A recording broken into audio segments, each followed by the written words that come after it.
Hey, what's going on everybody? It's Exilent. Today we've got a massive update on Schedule 1 straight from Tyler's latest live stream. So I've gone through all the key moments and compiled them for you. So this is everything that you need to know with confirmed features, upcoming content, and long-term plans. So you're going to want to stick around because there is a lot of content coming soon, and let's dive right in.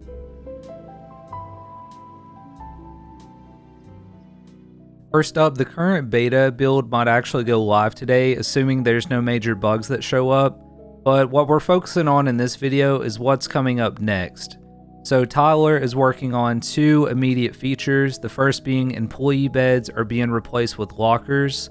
So this should streamline base setups and reduce clutter with having to place so many beds down. And we should be expecting item filtering for storage racks, so you're going to be able to better organize your inventory, filter items by types, and keep everything just a little bit more efficient. We should see the beta for this coming up this week, probably either today or at the latest sometime later this week. Next up, let's talk about community voting, which should be coming really soon. So Tyler plans on rolling out a voting system so that we can decide what the first major content expansion will be. And supposedly the votes are going to be between Police Expansion, Cartel Edition, or Mushrooms as the new drug type. So it looks like his plan is to get that working underway so that he can start working on the winning vote and have it ready hopefully by the end of this month. Personally, I think if it comes down to a vote, we're going to see a lot of people leaning towards the Cartel Edition. I know when I made my original video talking about potential future updates with his Trello board, a lot of people are wanting to see the Cartel Edition, so personally that's what I'm going to vote for. Let me know in the comments below what you would rather see. Next, he's also planning to hire an artist so that he can focus more on programming the game.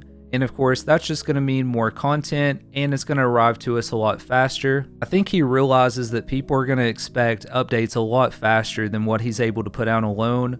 And he's made a lot of money off the game, so I expect him to probably hire an artist and probably hire some additional developers as well. Also, we should be seeing some technical updates coming, especially when it comes to consolidating these save files.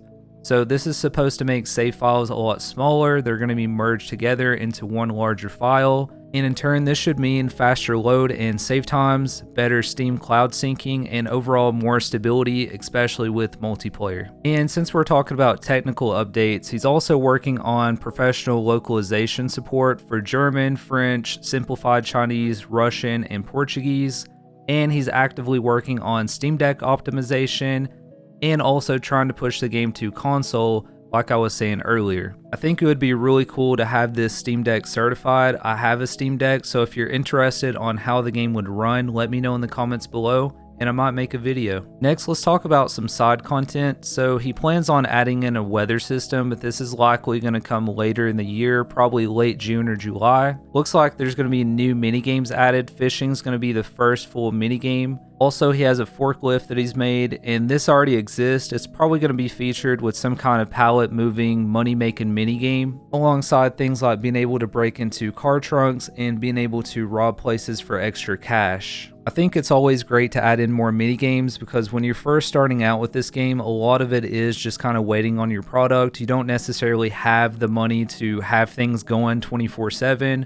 So adding in more minigames like this certainly couldn't hurt the early game. We should also be expecting some new vehicles and combat tweaks. So there's a flatbed truck that's ready, and it's probably going to drop alongside a new driver employee who's going to be able to drive to your places to launder your money and move product automatically. The new weapons are also on the way. We're supposed to see semi-automatic firearms and melee weapons like a golf club or maybe even something like a pool noodle. Next, if you remember a little bit earlier, I talked about police and cartel expansion. So if we choose to have police expansion as the next big update, Tyler's going to want the police force to evolve with your empire. So early game, you're going to start with local cops, but over time, you're going to have to face like the DEA with things like helicopters, raids, certain types of surveillance, and we might even see systems where you could even bribe or corrupt the police force to keep them off your back. So a lot of people might lean towards this because once you get so far into the game, you just have so much cash that there's really nothing that you can spend it on. So having some kind of threat there to actually be able to take that away would be nice and add more meaning to keep playing the game. So I think it's really great for in-game playability if we do get the police expansion, But now let's talk about what we could see with the Cartel expansion. We really didn't talk a whole lot about the Cartel and Mansion content, so if the Cartel edition wins, it is going to come with new properties like the Mansion, but you're not going to be able to buy it in the usual way of going to the property manager.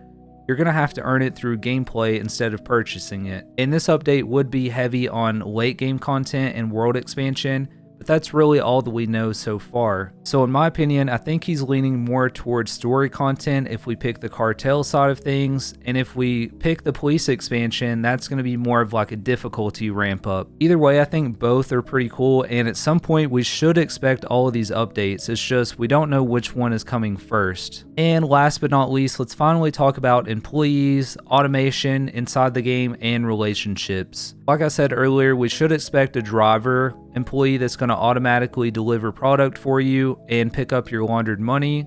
We should also see a manager type employee, which possibly could be Uncle Nelson, and this is going to coordinate your entire crew and automate large portions of your drug empire. Tyler really didn't explain too much further in that, but we do know that eventually each employee is going to have unique skills and traits. You're going to be able to train and level them up. I'm kind of imagining this being something like Weed Shop 3 if you've ever played that game, where you could assign employees, and as they work over time they get better at the skills that they've completed. So we'll likely see something like that with Schedule 1. I think Tyler could take this even a step further and make our characters able to have upgrades like as we do things, to have like more RPG elements. I will admit I've played a lot more Oblivion Remastered than I'd like to admit here lately, so this opinion might just come from my rose-tinted glasses with Oblivion, but I think it would be really cool if we seen like some leveling up your character RPG elements inside of Schedule 1. But getting back on track, other than being able to train and level them up and build relationships with your employees, they might even be able to sabotage you or steal from you if your relationship isn't good. So that would add a little bit more dynamics to the game, and personally, I'm all for it. And really, that's the high points from Tyler's latest development live stream. There's probably some things that I missed. I know there's going to be some new music being added, possibly tied with the Cartel update. Also, the dealers are going to be getting some improvements. Oh, and I almost forgot, Tyler also teased a future liquor update. So in this update, you should be able to produce and consume moonshine or other types of alcohol, but he said that this is likely not going to be added until very later on, until we've already received shrooms, MDMA, and heroin added into the game. So likely going to be very far in the future from now. So yeah, there's a lot in the pipeline. I think Tyler's building something pretty unique with Schedule 1, and it's clear that he's listening closely to us with the community, especially doing these developmental live streams and also letting us vote on what the next big update will be. So let me know in the comments below which update that you want to see first, the police, Cartel, or mushrooms update. And yeah, that's it. It's been Exilent. I want to thank you all so much for watching, and I'll catch you in the next video. Peace.